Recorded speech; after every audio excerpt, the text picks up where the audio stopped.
Welcome back to another Inside Texas live show. We've got to what you got to know about Texas versus Florida tonight with my buddy Nash Talks Texas. Nash, how we doing, brother? I'm doing good, man. Busy week, busy week. Yeah, and honestly, I'm kind of glad it's been such a busy week because I shouldn't have anxiety about this game with the way that Florida's looked, but the way that we've looked on offense, you can't rule anything out. And then now we'll get to it immediately. New injury report has got Emmett Mosley upgraded to probable, Kobe Black upgraded to probable, Manny Muhammad downgraded to questionable. Now, obviously, it was probable last night when that report dropped at about 7:15. Nash, what's your first thought when you hear Manny Muhammad is questionable for week one here? Actually, before you answer that, let me talk to the people here. We got to go and hop on over, guys, if you can, real quick, to Inside Texas, your number one source for all things Texas athletics, in-depth analysis, recruiting scoops. You join right now for $1 and get a full year of access to the Athletic. So hop on that, take advantage of that while you can, guys. And back to Nash. All right, talk to us, Manny Muhammad. First thoughts when you saw that report. We're gonna need some guys to step up if he's because here's the deal: is it sounds like things are going the wrong way, right? If you got he's probable to questionable, so even if he plays, he's going to be limited somewhat. You figure, right? That means that there's going to be some snaps that some of these other guys really need to step up, or just Texas needs to blow the absolute shit out of Florida. Would be nice. You guys out there watching right now, drop a comment. Let us know, does that scare you? What are your thoughts? We are deep in the secondary, but feel a lot more deep at safety than corner right now. Obviously, I have Jalen Gilbo and Kobe Black. Kobe Black being upgraded to probable is, I'm hoping that it's him feeling good and not just being probable because it's like, oh, we need you out there, Kobe. We got it. We literally have to have you out there, my guy. So, hey, Kobe Black, uber talented. Love that kid coming out of high school. Might be his time right now. Go show us, what that upsides look like. A lot of excitement about Kobe Black, just figuring out some of the technique things, in my opinion. A really dang good athlete. How comfortable would you feel if it is Kobe Black on one side, Jalen Gilbo on the other? Would you do anything different, Nash? No, I wouldn't really do anything different. I think maybe if you wanted to talk about, maybe throwing a Grayson Littleton into picking up some of those snaps because he's looked so good, but at the same time, you don't want to take Grayson away from where he's been looking good, which is in the nickel slot, right? Which that would feel like almost robbing Peter to pay Paul, right? You're still gonna have a star missing somewhere, right? But yeah, I think I'm really just excited to see Kobe Black. Coming. This is kind of like a step up moment. Can you handle it? And if he can, man, this is just one of those things that gives us a lot of confidence moving forward for some of these Georgia, Vanderbilt, games that Texas is really going to be tested in with their depth. Yeah, and I mean, obviously it seems that the Vegas reaction has been quite strong. That line has moved. It was back up to 7 at one point today, back down or down as low as that has been to 4.5 points right now. In some books, I've heard it might be even lower. I haven't checked to confirm that, but 4.5 points, that is a mighty big jump. Shows you, the value that people place, especially the people that know the ins and outs of this game, place on a Malik Muhammad and what he's worth to the Texas defense. But at the same time, you just mentioned something that I would definitely experiment with, depending on how everything else is going in this game. But you move a Grayson Littleton to outside, opposite of Kobe Black, opposite of Jalen Gilbo, whoever you feel is, more ready for that moment, because obviously they've had their battles through camp and have continued to battle. Now, Texas did rep Grayson Littleton out at corner, moved Jelani McDonald down to star. You have Derek Williams, the safety opposite Michael Taft. That to me has legs. It's something that you can build with and work with again. Grayson Littleton's a freshman, so it's like a big moment as you see first road game. But hey, this is a guy that went out there and played nickel against a Ryan Day offense. Now they didn't really, again, they didn't get into all their passing sets there. Just the way that game played out in Columbus. I'm not going to doubt Grayson Littleton right now. I'm not going to do it. I'm not going to. And so if he is the guy that they ran that package out there first, I'm going to have a lot of confidence in it, to be honest, because Grayson, he doesn't have the experience of Manny Muhammad, and I don't think immediately he's going to be as good in man coverage. But Grayson does a lot of really good things well, man. And, you can't really complain about his reps through the first half of or first third of the season, rather. Makes it interesting, Nash. It makes it interesting. Did it change your anxiety levels about the game? Do you still feel, in this moment, you still feel okay? We can't hear you, buddy. My bad. I honestly feel like if Florida chooses to go out there and try and pass the ball in Texas, they're going to lose because I just don't think Lagway can take care of the football. He's just like versus outside of playing Samford, right? And like some of these lower level schools, he hasn't taken care of the football. Now, you could probably say some of the same things about Arch Manning, but not to the degree that DJ Lagway has put the ball in jeopardy. I'm not expecting like some LSU type game, but I think that honestly the way that Florida, if they want to beat Texas, they got to beat Texas at what they're good at on defense. They got to go out there and pound the rock and run the ball. Now they got a good running back that they haven't necessarily shown as much faith as if it were my running back. Like I'd give him the ball more, right? I'd give him some more carries, but he's going up against a pretty damn stout Texas defense and specifically the rush defense. So if Florida wants to go out there and pass the ball and try and win the game by, beating Malik Muhammad, awesome. I'll take that. I will say it makes things interesting because I really thought that they'd come out and try to put an emphasis on the running game. Now, I'm not so sure. Do they come out and continue to do that and try to get that secondary to have eyes in the backfield and fall for some play action? Or do they come out and test, maybe if it is Manny Muhammad, they test the health of Manny Muhammad, or if it's a Grayson Littleton, or if it's a Kobe Black, do they go at these guys? And that, in my opinion, would play more into the hands of Texas than they probably think so. I just think it's really important that, they don't keep running the football. I would love that. I would love to see that Jaden has only another 10 carries, Jaden Ball there. I think he's averaging 10.2 a game, but ripping off over 6 yards a carry. And he's an NFL back. I mean, he's really damn good. Please limit your best part of your offense. Like, by all means, like, have at it. I agree with you because I think that, like, when you're looking at I feel like looking at the injury to Malik Muhammad and saying that we can just pass on that immediately, that's just like fool's gold, right? Yep. Because even if you think that Michael Taft isn't that athletic and isn't a 5-star level player, right? And he's not really that good, right? He's just, somehow kind of wound up in the spot that he's at. That dude's a really smart football player. And he's going to have guys in the right spot. He's going to recognize he's going to recognize things. Like this, he's just like, I know it's like the cliche thing to say about a guy like Michael Taft, but he's like a coach on the field, right? Right. But he's also a really good player too. And he will sell out his body. But Jelani McDonald has been looking fantastic this year in coverage for Texas. And I just feel like trying to attack Texas through the air because Malik Muhammad has gone out, that might, result in some interceptions because these Texas safeties are on the ball. I think we're going to have opportunities to turn over Lagway. Yeah, I mean, it feels like that's, everybody can say that because he's turned the ball over a lot. I trust in exactly what you just said, man. The communication, the veteran leadership of the defense, alignment's not going to be an issue. And play recognition, between what Texas does, I think they're going to make it as easy as they can on these guys. They'll force Florida to force DJ to prove that he can drive the football down the field. I don't see a Texas really giving. I mean, maybe do we play a bunch of cover one, similar to what Miami did against them, some of LSU did against Florida, just to make sure that you have numbers for the ground game if they choose to go that route.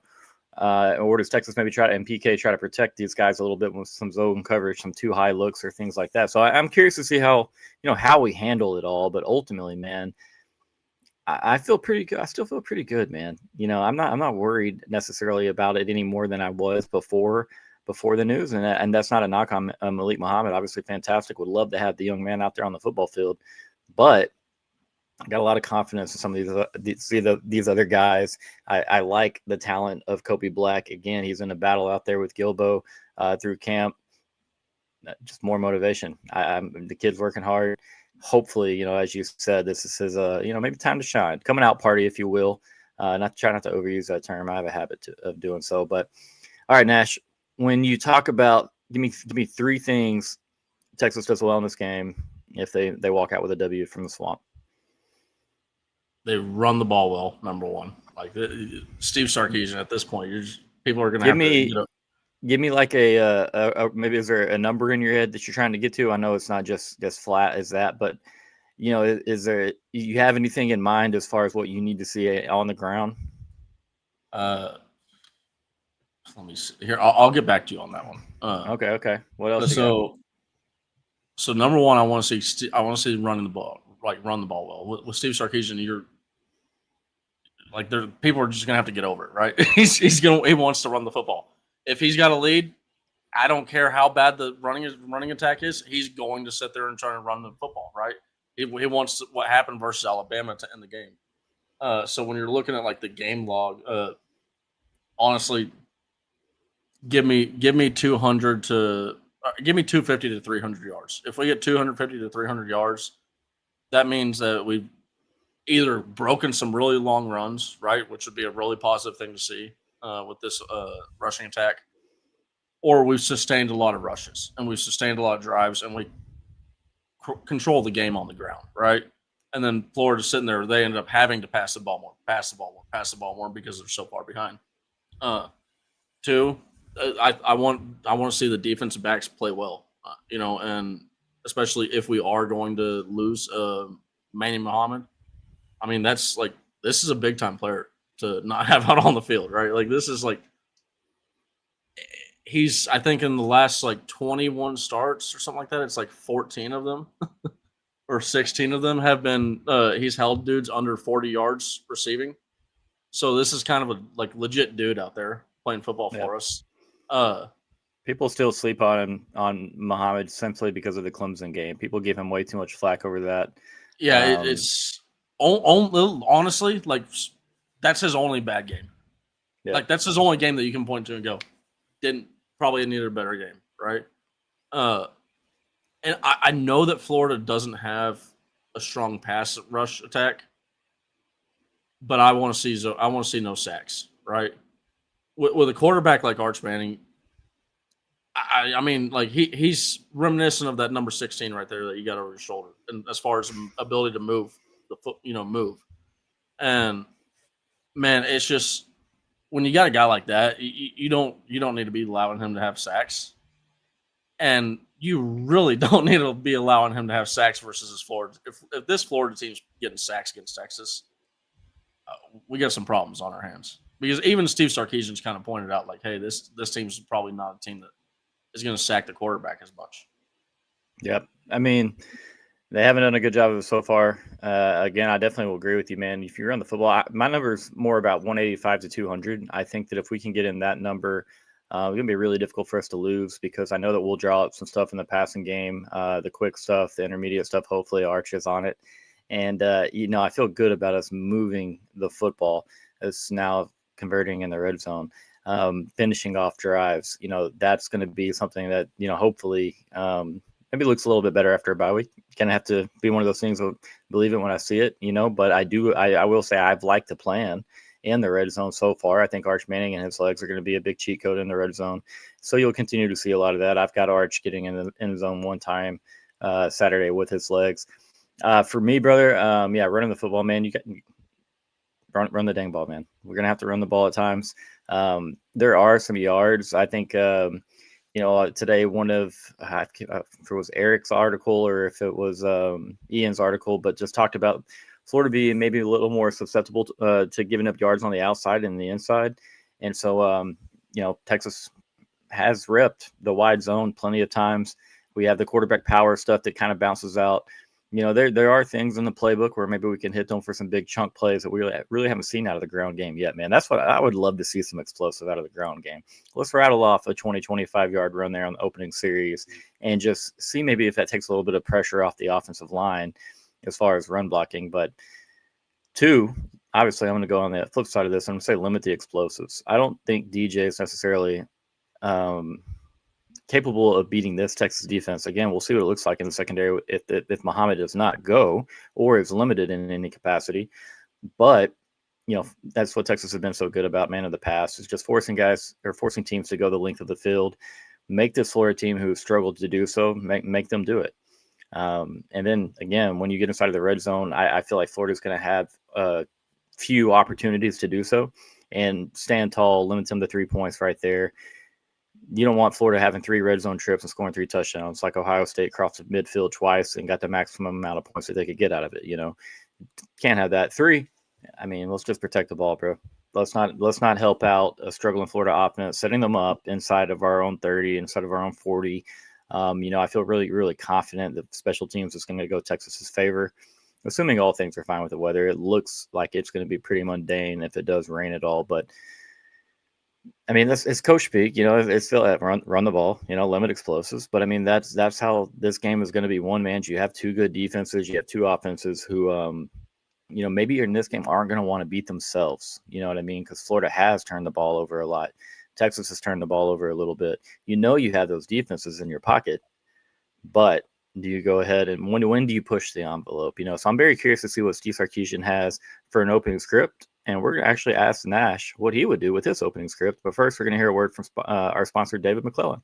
Big financial decisions don't have to feel overwhelming. There's someone who can guide you every step of the way. David McClellan is a fiduciary financial advisor with Forum Financial, and he's working closely with his clients as a true financial life coach, guiding every aspect of your financial journey with expertise and care. If his name sounds familiar, that's because David was a swimmer at Texas and a member of several national championship teams. Today, he channels that same championship mindset into helping people win with their finances. David specializes in financial planning, and he's contributed numerous articles to Kiplinger on the topic of retirement tax bombs. And right now, David is offering viewers a free intro consultation to assess your financial situation. Do not miss this chance to get personalized guidance from a trusted expert. To schedule your free consult, email David at dmcclellan@forumfinancial.com, or you can call him directly at 312-933-8823. The contact info is in the description. All right, Brother Nash. You're Steve Sarkisian. You're at the Swamp, Texas. We're terrible with coin flips. We, again, lose a coin flip. We have the football. What do your first couple of plays look like here? Assuming that if we're throwing the ball, what you've got drawn up succeeds, we're able to hit that. I think it's important for Texas to get off to a good start, for Arch Manning to get off to a good start. Again, you don't want to play into the teeth of a pretty good Florida defense and just, give them a couple of gimmies on first and second down. But what you got? I mean, dude, I'm probably going to have the same answer about every time that you ask it, because the last time that you asked me this question, I'm not sure if we're before Ohio State. Yeah, before Ohio State. Hey, same thing. I want to run the ball in their face, right? I want my running backs and my offensive linemen, let them hit somebody immediately, right? Let's set a tone, right? Throw some stretches in there, and really, I think that you're going to see a lot. Now, what we're probably going to see is the same play that we had versus Ohio State, because Sark loves to open up Arch Manning with that PA rollout. You got the levels. He loves it, right? And I'll say this, man. I would go out there, run the football, have some plays, all right, that looks like it's, hey, we're trying to play action, but we're trying to take a shot. I don't care about the shot, right? I'm just going to sit there and lull you into these, intermediate passes, and then right around the 50-yard line, boom, shot immediately, all right? Play action shot, probably the same play that you've seen 20 times by now. Or not like 5 times by now. Hey, right? You've seen us go underneath on this thing. Hit Ryan Wing over the top, right? I mean, that's just. I kind of want to try and make people feel like physically intimidated, and then also maybe mix in a, hey, we're gonna try and lull you into something here.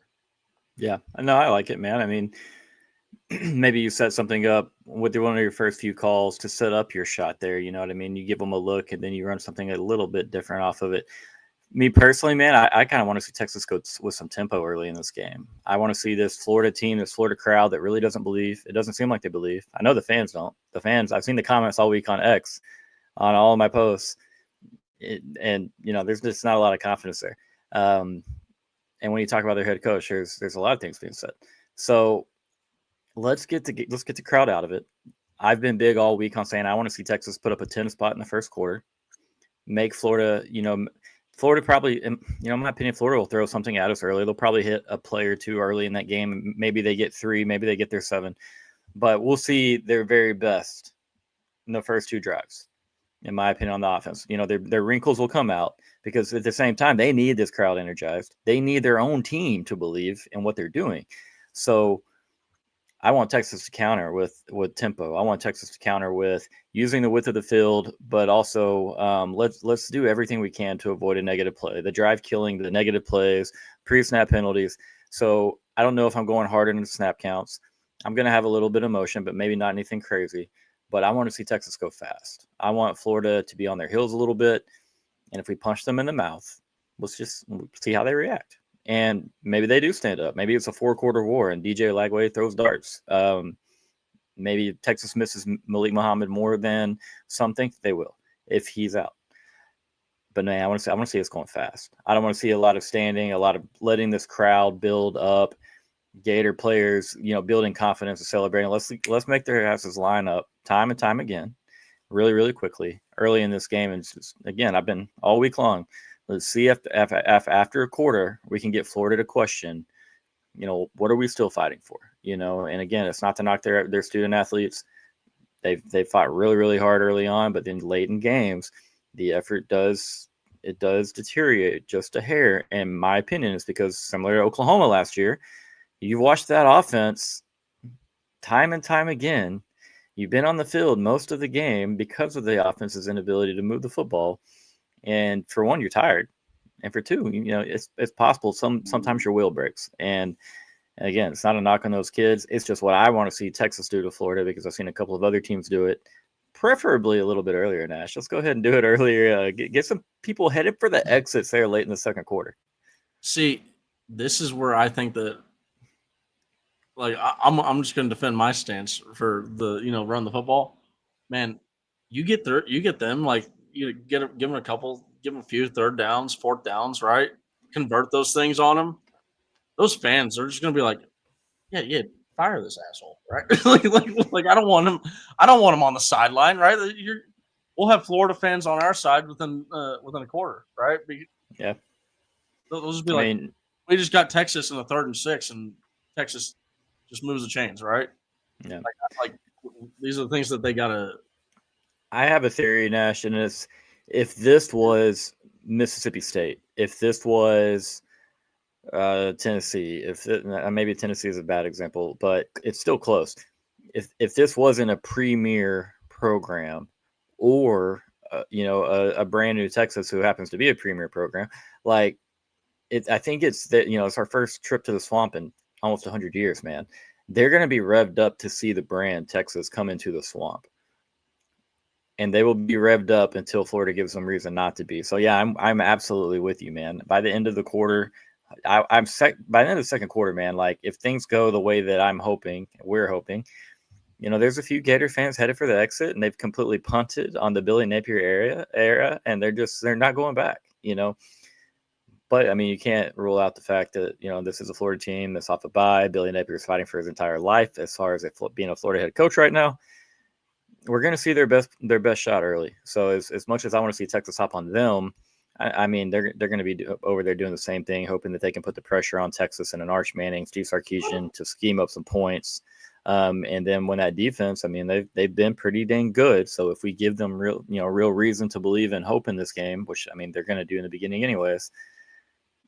I mean, it might be more of a fight than, we want it to be, but all right, brother, we're going to move on from the 3 things topic. Let's go ahead and say, we used to do the game ball thing on my channel. We're going back to that here. We brought it over to Inside Texas. Give me your offensive game ball and your defensive game ball, brother. Defensive game ball, I got to give it to Michael Taff. It's either going Michael Taff or I hate to hedge because this might steal yours, but Leon Olafau. Okay. Those 2 dudes are every single time. You can almost guarantee that one of those 2 dudes is leading the team in tackles after a game, right? Those are and those are legit run stoppers too, which in a game that might be played in the monsoon, kind of a big deal, right? Just a little bit. So defensive game ball, I'll go with Michael Taft, right? Because also I think that his communication is going to be really key. And maybe there's some plays that don't show up in the box score, right? Maybe he gets some guy, things that us normal people will never notice, but the guys, when they're going over film, they're like, oh, Akina's like, yeah, I like that, right? I like that, right? So I'll go Taft. And then on offense, man, you know what? Give me the wild card. Give me Mosley, man. Hey, Either welcome to the club, huh? Yeah, I'm thinking about. I was thinking about going with a different position, but I'm gonna go with Mosley because, man, I just that dude, to see the level of production. One, to see the production that Alec Ironmander is having, and at the Tennessee Titans, like year one as a rookie, and then you're like, oh, hey, by the way, freshman Mosley, Emmett Mosley took away targets from that guy.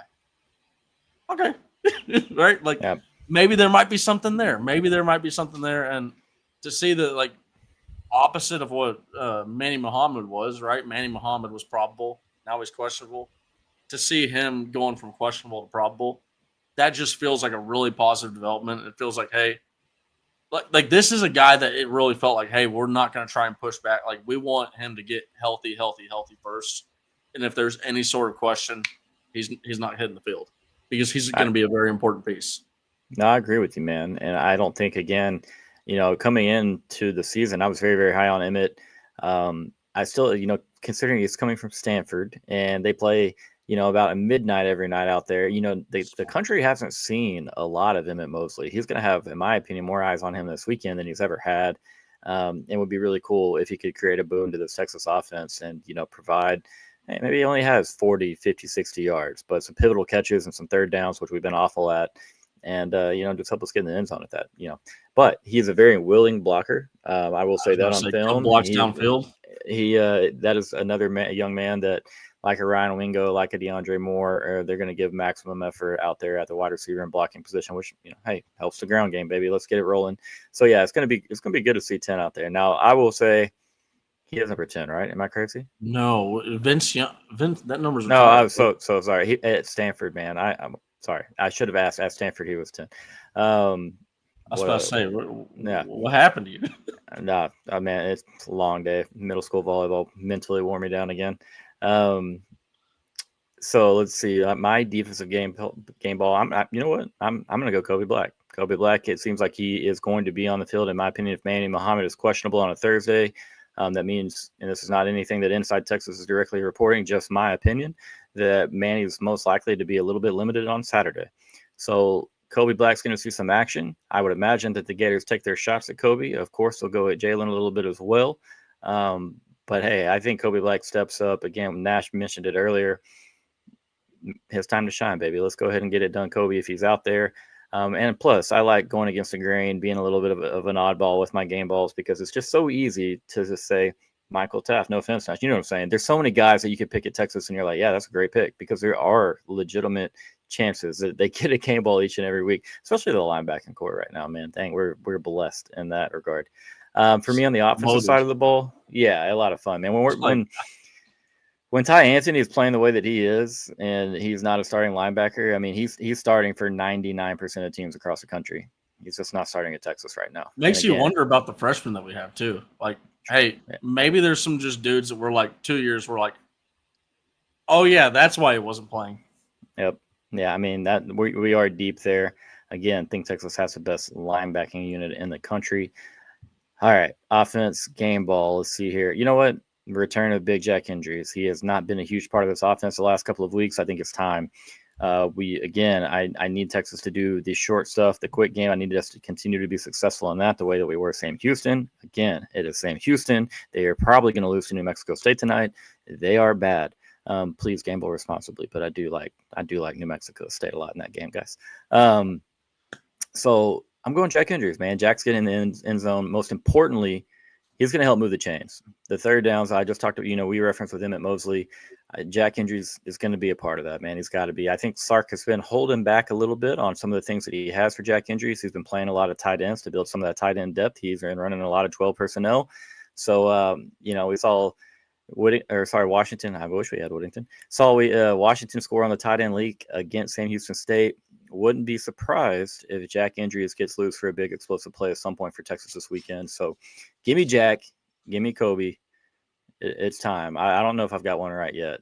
I'm pretty sure I haven't. It's been hard on the offensive side of the ball. So let's be fair.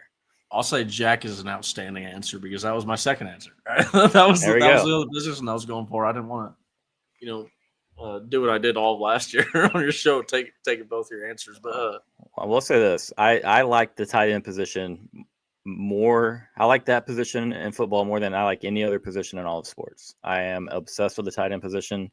I love the guys that can block. Again, Jack's not perfect in that regard, but he's got a big body. I think he will get better. But again, I think he has some of the best hands that we've seen from a Texas tight end, and just hoping he gets the chance to showcase those. But what were you going to say, my man? I was going to honestly, I agree completely with what you just said. I love the tight end position because, in my opinion, especially when you're looking at the offensive side of the football, that's just the most football-esque position that you could find, right? It's a guy that you want honestly, you want a George Kittle, right? You want a guy that's like a total meathead, absolute psychopath. Right? Yep. And I want Robert Gronkowski. And then also he's a playmaker.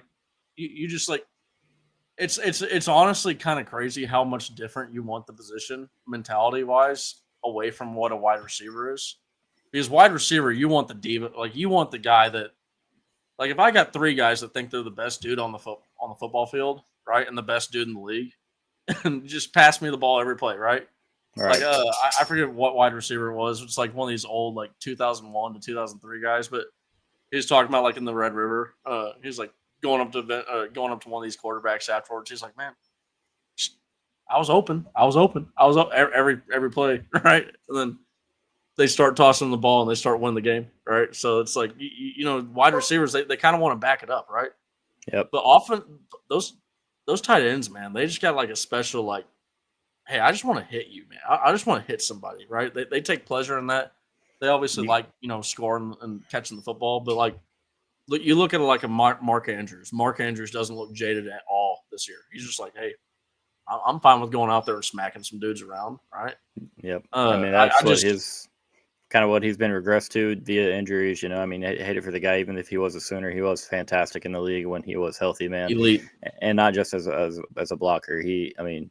He got downfield again. I think he played in offenses that were pretty, beneficial for his skill set. The Oklahoma, the Lincoln Riley offense, all the weapons they had, and Lamar Jackson in that play action offense. Pretty fun. Let's keep going, Nash. This is always fun, brother. Glad we have you on here. But first, let's hear a word from our sponsor, Laura Baker.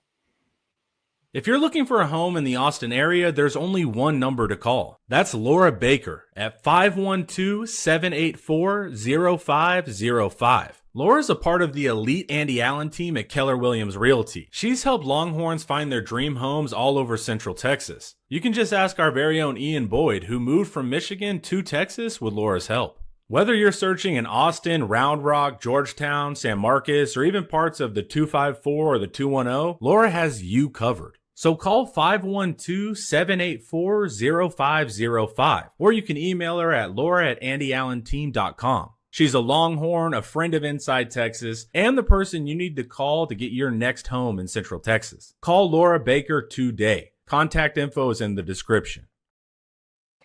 All right, guys, hit up Laura. I didn't know she represented the 254 as well. That's my neck of the woods right there, man. If Texas were to lose this game, Nash, give me three things so I'm wrong. This last half will be a little more negative in this last half. We turned over the football. That's number one.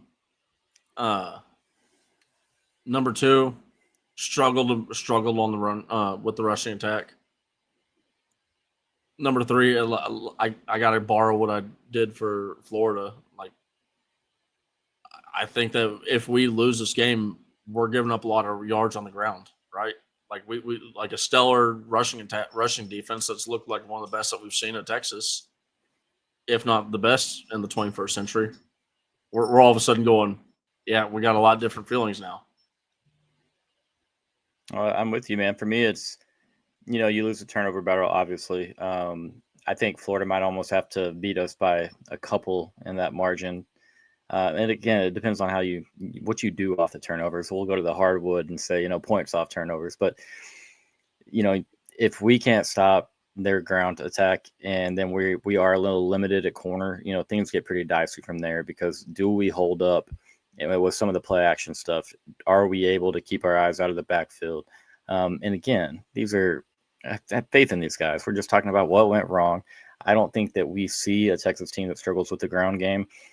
But I mean, Florida might not even ask us to struggle with it. They may just say, "Hey, we're not going to give it to them. We're going to make it easy as we can on you." But if Ball ran for 100 plus, you know what I mean, and we lost a turnover battle on top of that, I think we'd see a really, really tight ball game in that instant. And then, so not stopping the ground game, we'd have to give up still, in my opinion, to lose a few explosives in the passing game, 7 or 8, explosive plays. So not finishing in the red zone, you can throw that in there as well. Texas has to convert, man. Florida does have a good defense, guys. They're going to be. Well, as long as their effort is there, it's not going to be an easy, just trotting up and down the field. I don't like doing the three things if they could go wrong, man, because we've seen our offense struggle. We've seen us not score in the red zone. We've seen us turn the ball over a little bit. And not that the defense has struggled giving up explosives or stopping any of the ground attacks, really, but different type of tests, man. So let me ask you this, Nash, with conference play, obviously here, where are you at as far as your mindset on your preseason prediction and expectations for Texas? Is it a similar mindset?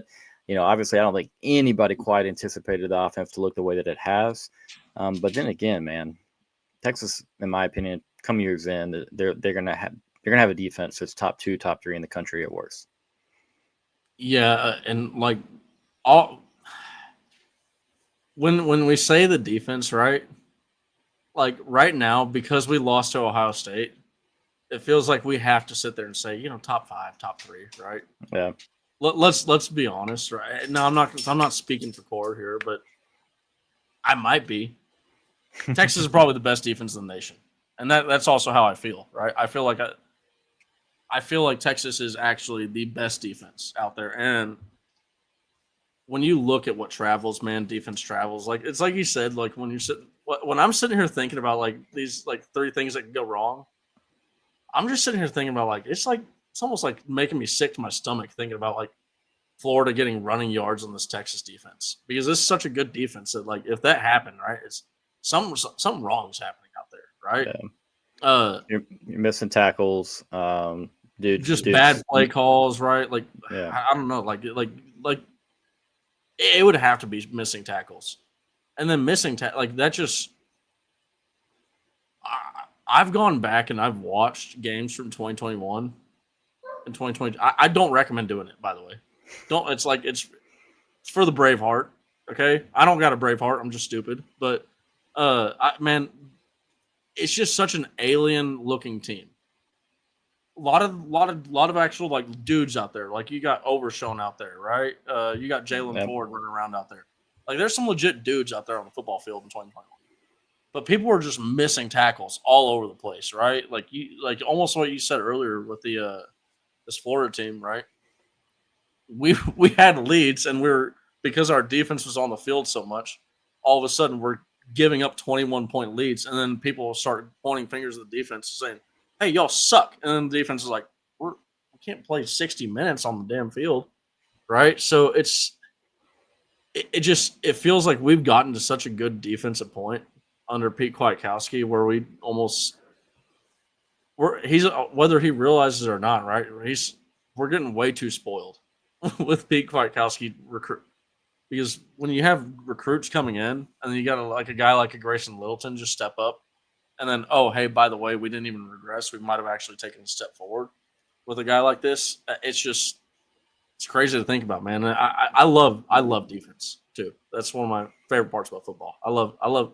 In case y'all haven't figured some stuff out, I love watching dudes, just go around and bang pads.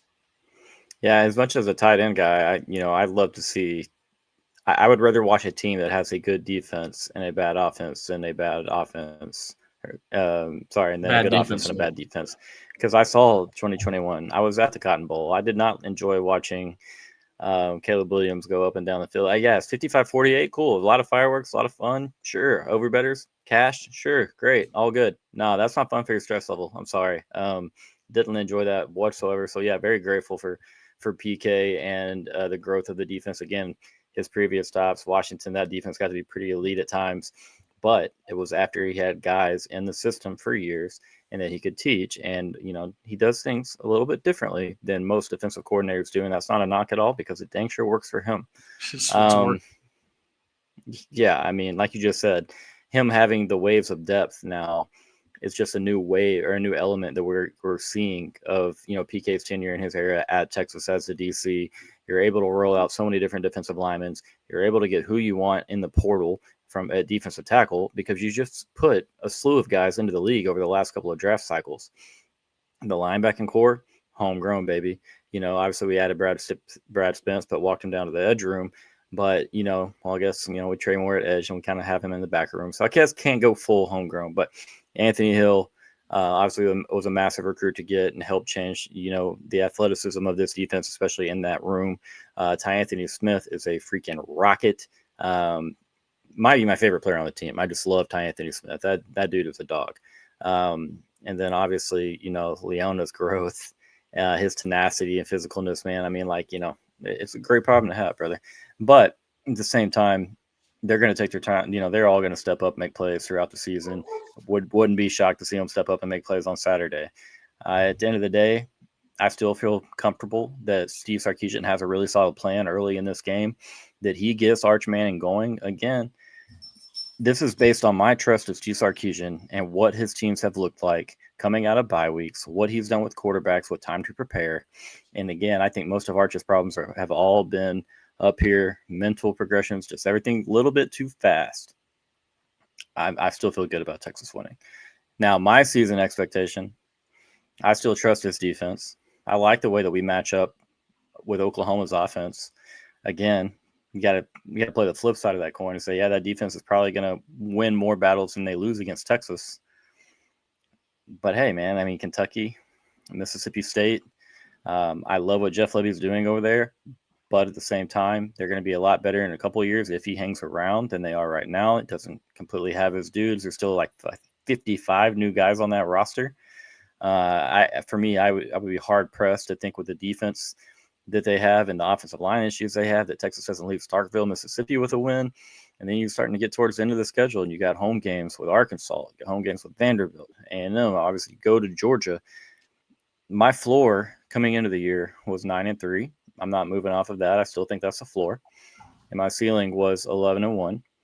And I think I am going to come off of that and go to 10-2 just because I think that I've seen enough out of a couple of other teams to say, hey, I mean, it's going to be really, really tough. Texas is away from home for a month.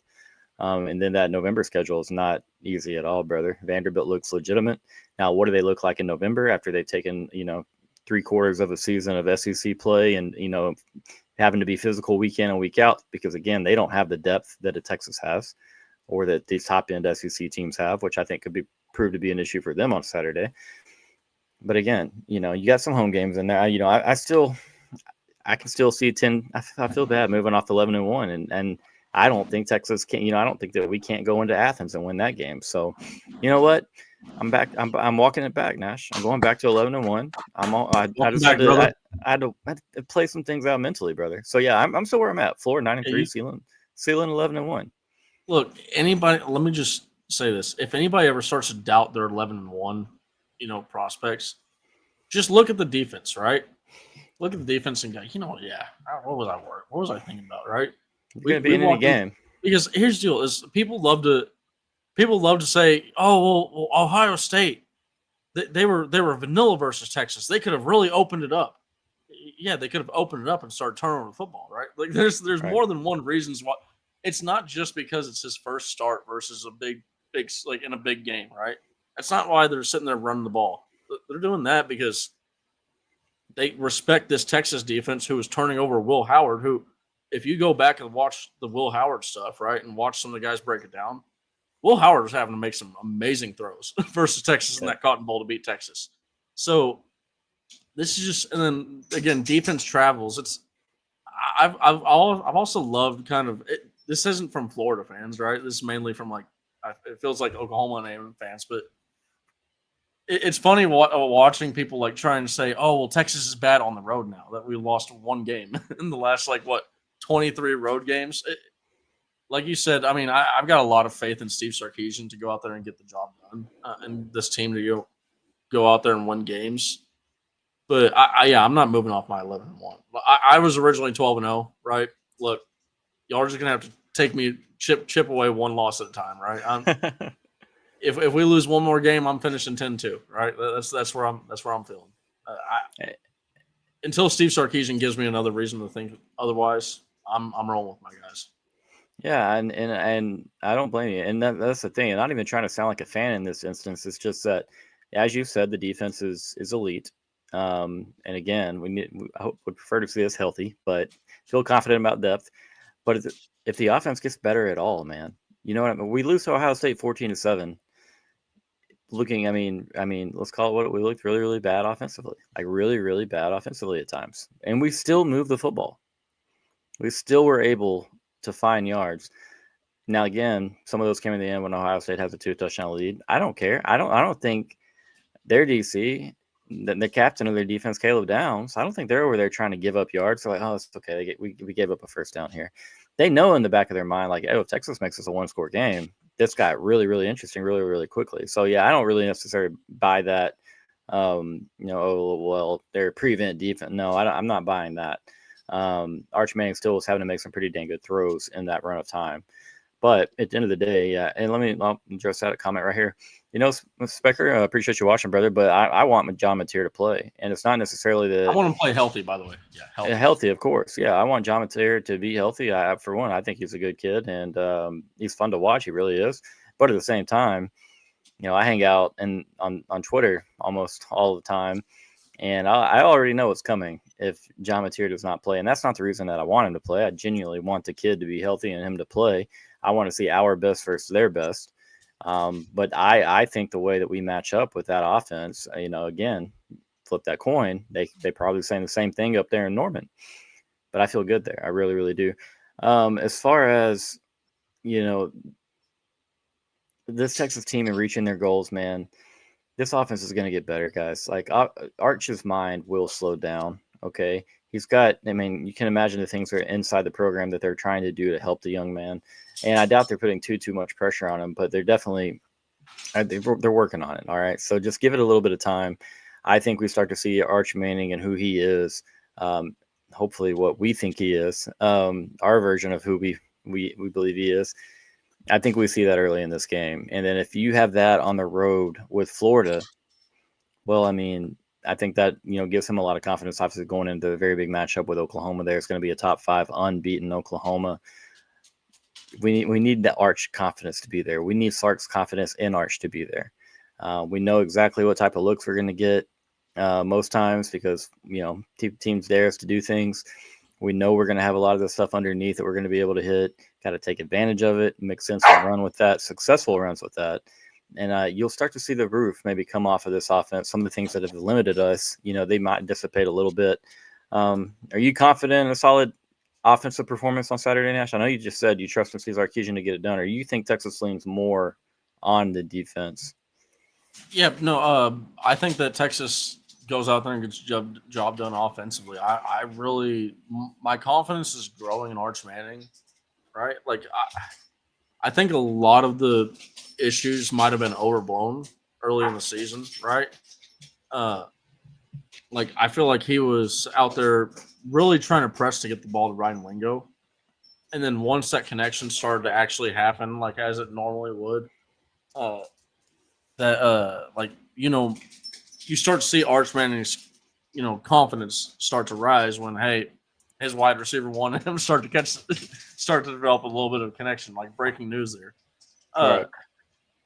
I just also think like if you were to ask people what's Arch Manning's weakest part of his game been, people are probably going to say the deep ball, right? Hitting on the deep ball. As far as like specifically for this 2025 season so far. And Arch Manning has been the best quarterback that we've had completion percentage wise, hitting that shot, hitting the 25 plus yard passes since 2017. So like he's honestly not been playing really horribly as far as like delivering the football goes, but it's felt like when we have guys stepping up around him, you've seen his confidence grow, and he's starting to get.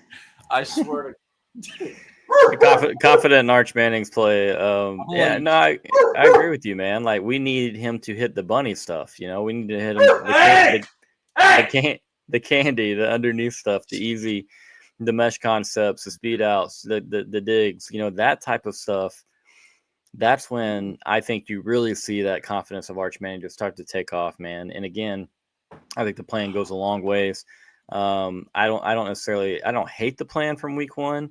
Again, Sark drew up a wide open concept there on first down. Maybe Arch, you know, the whole game goes differently if Arch is able to hit that crosser there. Or no, more of a corner from Ryan Wingo. If he's able to hit Ryan Wingo right there, you know, and that right there takes all the air out of, you know, or all the pressure off of him, and he just kind of releases mentally and just lets it rip. You know what I mean? That's what we need to see from Arch. Just let Arch be Arch. I'm not trying to imitate the let Vince be Vince thing. I'm really not. But just let that kid go out there and be who he is.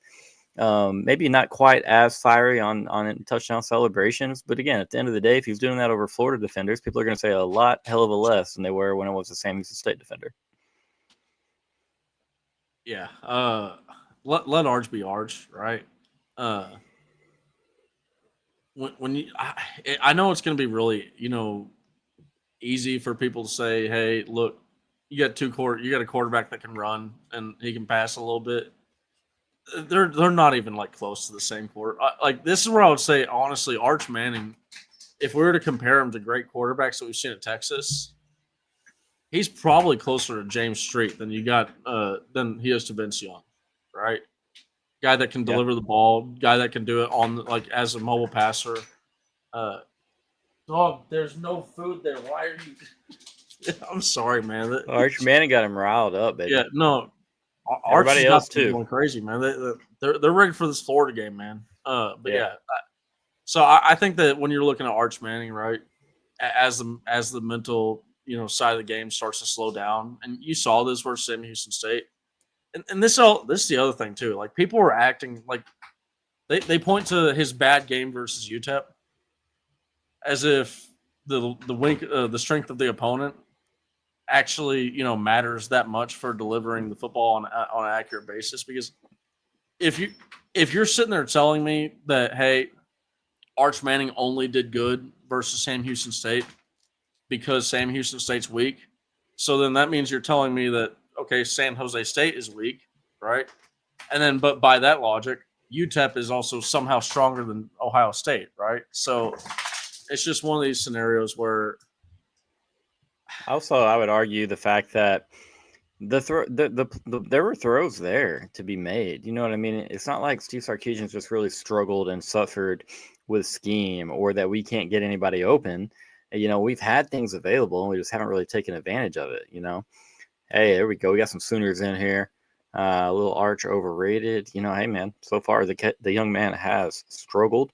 Now, again, he didn't put those expectations on himself. A lot of national media did, and it comes with the Manning name. So we get it. Good luck with Kent State Saturday. We'll see you next Saturday. Can't wait for that one, man. It's going to be a lot of fun. Already can smell the corn dogs, man. And everything else that comes with the state fair, good smells and bad. You know, I'm almost dreaming of it, dude. It's almost here. But again, no, against UTEP, yeah, that was rough. Not going to lie. But again, it's one game, and I'm curious to see what Michael Hawkins looks like for that measure, Mr. JW. I'm curious to see what that looks like this weekend. But I'm sure he was going to be a lot better, to be honest. I do like Ben Arbuckle a hell of a lot. But yeah, man, I mean, let's see Arch go out there, just execute the game plan, hit some of the easy stuff. I think that alone gets Texas a long way this Saturday. Can't overlook this Florida team. I don't think this Texas team is. For the first time in quite a while, in my opinion, you're going to have a Texas team. You know, we said this last night on the Around the League segment that is, you know, they've got a chip on their shoulder. You can play a little bit pissed off. You can play a little bit angry. Oh yeah, JW, we welcome you, man. We want you watching. We want you in here with us, hanging out. And again, Wednesday night, 7:00, we have an Around the League segment here that I run as well, and we get come on in here, talk Sooners with us. We've had a Sooner guest on. Definitely 2 weeks, but yeah, man. I know next week we'll be doing some fun stuff for Red River. So come on back, JW. Appreciate you being here, really. Yeah, just play with a chip on your shoulder, man. They're gonna be a little bit angry. There's a lot of attention. All these guys, I'm sure they see some of the tweets and all the different clips and news that's being said about Texas and how overrated Arch Manning is. And I mean, I'm sure that this offensive line and this receiving group wants nothing more than to prove a lot of these guys, that they are wrong about their quarterback. And again, Arch is gonna have to go show that, man. You got to go deliver on the football field. The biggest way to quiet people is with your play. Let your play talk. And so again, this Texas team, in my opinion, man, I think we see a really good version of it. And what will that do? People are just going to say, hey, yeah, it's Florida. We expected y'all to do that. You're supposed to do that. That Vegas line was just that it moved because it was bullshit. That's why the line changed 3 points on Friday. Florida quit. They weren't ready. They didn't want to be there. They're going to fire their coach on Monday. We would hear every single bit of that, man. And it's all right because then Texas gets another opportunity to go face a pretty good Oklahoma team, top 5 Oklahoma team, and 1 week after. So Texas, these next 2 weeks are going to be huge. You get through these next 2 weeks, the public perception of Texas changes a lot, in my opinion. But started off with the swamp, man. Started off with the Gators. Got to get that done, man. And yeah, appreciate it, man. Thanks a lot. The compliments like that, go further than man. So definitely do love this, man. I love interacting with people. Definitely want chats to be active and sharing opinions, because again, just because we root for Texas, you root for Oklahoma. I love college football every bit as much as I love Texas. I will say that. So I want to be submersed in all of it. So yeah, next Wednesday Around the League, be here, and it's going to be a fun one because we will be talking Texas and Oklahoma. But before we let everybody go, Nash, any final parting words about this weekend's game with the Gators? No, I mean, honestly, just I'm really excited for how it feels as a Texas fan with this is like one. I wish I was going, and I'm a little jealous of you, man, because not a little. I'm really jealous of you because like Florida is one of those environments that you're like, yeah, this is why we joined the SEC, right? Like so that we stop going and playing Iowa State and Jack Trice Stadium. Like look, I'm so happy that we don't have to sit there and try and sell about traditions and all that stuff about the Big 12, right? Like we're not going to Manhattan, Kansas, right? We're going. I know Gainesville, Florida is not some big city town, right? But when you think about like the Gator Chomp, right, the swamp, like there's a lot of things that go on for that, and I just think this is one of those cool games that we're going to get to play. But this is a dream matchup when you think about the Texas All Whites and the Florida, assuming they wear their traditional blue and orange, the swamp, they got to, right? They better wear the traditional ones. If they don't, fire Billy. Maybe it's all blue or blue and orange. I think is primarily what blue they're and orange. rocking. I believe, sir. Yeah, I believe that's the orange helmet with the blue. Yeah, that's a sweet. I mean, you think about Texas on a football field. I'm a big aesthetics guy, and you see, think back for me, the 2004 Rose Bowl was the epitome of uniform matchup. I mean, you will never see anything better with Texas all white, Michigan in their maize and blue, but then the setting of being on the the Rose Bowl, flawless. As cool as Texas USC was, their colors don't hold a candle to the old Go Blues, in my opinion. So, yeah, I think so. Let's do this. Let's for our Sooner friend. Let's predict the stat line. All right, real quick. I'll go first, Nash, so you can think on it for a second. I'm gonna have Arch going 21 of 29. I'm gonna have 237 yards, 2 touchdowns, 0 picks. But hey, he's also gonna pick up 44 on the ground and add a touchdown there.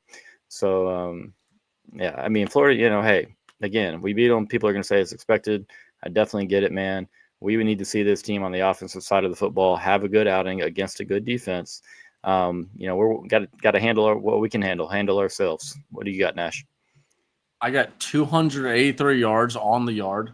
Okay, I'm going 22 of 30. Just around the 73 to 75% completion percentage. And also, if you actually look at like Arch Manning, I believe in 3 of the 4 games, it's been like he had 29, 30, and 31 passing attempts. So that feels like outside of the same Houston State game, like that feels right around the number that you're going to see from Arch Manning in these competitive contests. I'm going with 283 passing yards, so 9.4 yards per attempt. I'm going to go with 3 passing touchdowns in the air and then 1 rushing touchdown. I think Arch Manning, and then no turnovers. I think Arch. This is also a really good passing defense from Florida. Like all the things that you can say about our safety room, you can say about the Florida safety room. Yeah. Statistically, their numbers are. It's actually hilarious how like similar a lot of our numbers are with Florida, right? But then in some areas, it's just completely different, right? And I think it shows the importance of a quarterback playing, good turnover-free football and some of these other things. But I mean, this is not just like you mentioned it. Arch Manning's not going to get a ton of respect if he goes out there and beats Florida, right? It's just not going to happen. But he should.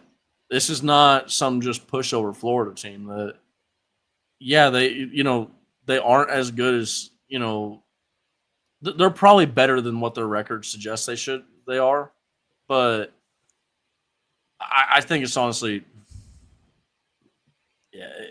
I don't know, man. I'm trying not to, talk bad about Florida, but Billy, I don't think Billy's just got it for that level of a program. And I try to avoid trying to say that, but it is what it is. I think that if they have a better coach, man, this is a team that people are like, hey, this is like a top 25 team. Like they talent is clearly not the issue at a school like Florida, right? So they've got dudes on the offensive side and the defensive side. You just haven't seen it come to fruition. So I'm with you on the stance that it just doesn't seem to be working for Billy. But at the same time, Florida isn't bad because of Ron Roberts or that defense. No, I mean, they're just. I was really surprised to see how much their numbers stood up next Texas's, and realize that they still lost games. It's tough schedule to start. Who's to say Texas isn't 2-2 or 1-3 with the way that we started the year offensively? If we have their schedule, you just got to call it how it is. And again, I will comment in JW. So I will say that run blocking, we haven't been very good. In pass protection, been better than expected. So and again, that just me a product of the Kyle Flood offensive line development. It might just be what it is. But yeah, we have struggled there, especially when it comes to run blocking. All right, Nash, we're going to get you out of here, brother. You are at Nash Talks Texas on Twitter. I'm at 40 Acre Vibes. Come check us out all the time. We probably frequent that app too often. But Nash, thanks for joining me, brother. Everybody in the comments, I appreciate y'all being here. JW, thank you a lot. Go throw a quick like on the video if you don't mind. And if you haven't yet, man, go on over to Inside Texas. Take advantage of joining for $1 and getting a year sub to The Athletic. It's a great deal, guys. Most importantly, thanks for spending your Thursday evening with us. Enjoy the college football scene this weekend. It's going to be a blast.